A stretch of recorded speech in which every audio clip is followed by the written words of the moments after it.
You cannot think your way to health. You cannot think your way to inner peace. All this busyness of the mind really blocks health and peace. Yet I see lots of webinars out there, lots of books. All they do is fill you up with more and more knowledge. I know when I was sick, I would look up all the diagnosis, I would look up all the medications. It would just add more noise, more confusion, creating uncertainty. Well, I read this in this one book on how to heal. I read this in this book on how to heal or to live my life or to create abundance, whatever it is. And we're getting all these conflicting opinions about the right way forward. Well, the right way forward is not outside of us. So we're constantly seeking outside of us. That's not the answer. Just think of these books, these webinars as just information. Most of this information we need to let go of. Am I holding my hands right? Am I breathing right? Is my posture correct? All these things in meditation prevent you from knowing who you really are if you're too focused on the rules and requirements to meditate, because there are no rules and requirements for meditation.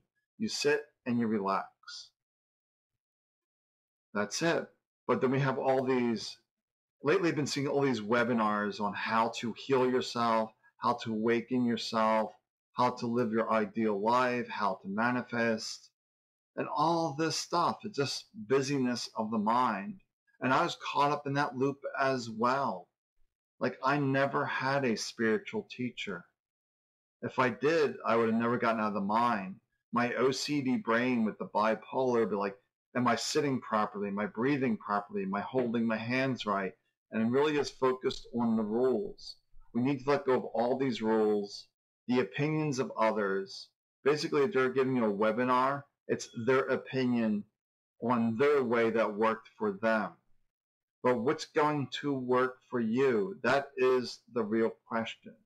What's going to work for you? And only you can answer that. So when I work with individuals in a meditative state, I ultimately want them to tap into their own power, their own way forward. And this is what I do in the Vibrant Soul Society. I'm there a few times a week live, and I'll put a link below for a 2-week free trial to see if it's for you or not. It's not here to fill you up with information. It's here to help you let go, to be free. And if you want to continue after the free membership, it's just $11. It's not a lot of money. A lot of it just goes to pay for the platform, the tools that we use to host the Circle app. It has a library, live discussion groups. It's really versatile. But I'm not here to, milk people out of their thousands and thousands per individual. Why? We're all one spirit.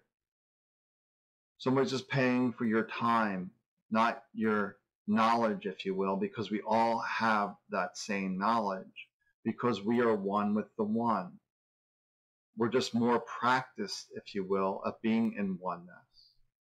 And that's how we help individuals. We hold a space of presence to help them find their way to presence. Then once we're in presence, aligned with our soul, then we know the way that is best for us.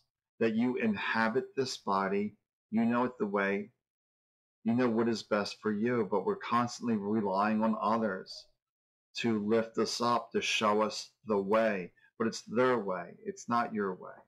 So we can't think our way to this health or inner peace. We have to be that. And that's what I really try to offer people, is this direct experience of yourself. Like, we have all these photographs of ourselves, from a baby to a toddler to a teenager to an adult, all these changing bodies. Where do we go? No place.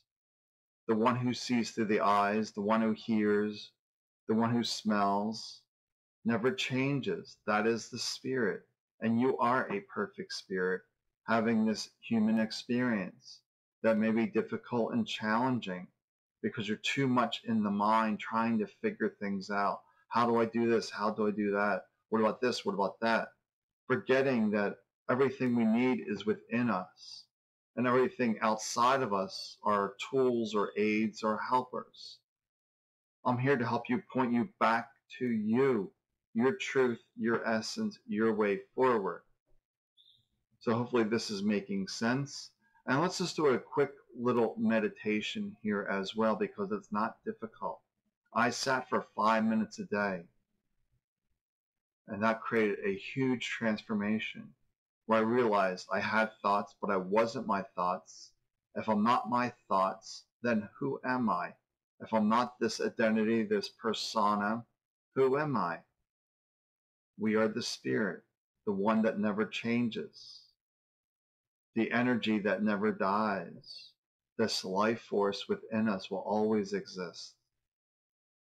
The body will come and go, but the life force will remain.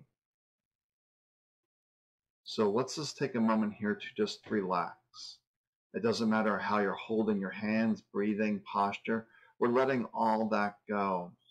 And we simply suggest closing your eyes to remove those external distractions. And just focus on this voice. Focus on your feet on the ground. Just focus being here in this moment. Mind thinking, where are my feet? Where are my hands? What do I hear, smell? And just coming back to the sensations. For the sensations are here in this moment. But we are the witness to these sensations. So when the mind starts thinking, we don't criticize ourselves, we don't judge ourselves, we don't get mad at the mind for thinking. That's the mind's job. But we don't have to take it as our truth. To realize we're either in the mind or we're here engaged with our senses. So mind thinking, no big deal. Come back to my feet, come back to what I hear. Up, mind thinking again, no problem, let's bring it back. The more you can bring your mind back to this moment, the more gaps into the thought stream, the more gaps, the more inner peace. Then through peace, your intuitive voice will grow louder. Or you can say your spiritual voice, to do this, to do that, to create that ideal life that you desire. You don't need to figure it out. Spirit knows the way. So we relax the mind, we get our insights, our intuitions, our gut instincts, and we execute those orders. That there's no mistakes. It's simply feedback to try a different way. So take another moment here and just relax. Allow the mind to soften, to be here.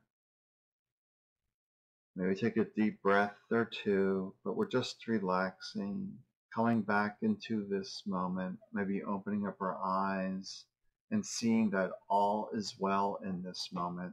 And the mind will always have an opinion that all is not well. The mind is that distraction. We have to go beyond the mind, beyond all this mental garbage, the head trash, and really step into who we really are. Because abundance is automatically being attracted to us. Spirit knows exactly what you want, but your mind churning, putting up this force field saying, no thank you, no thank you, no thank you to this abundance. We want to drop the force field, relax, and allow this abundance come to us, and all those things that don't serve us to push away from us. All right. Well, take good care of yourself. I will talk to you soon.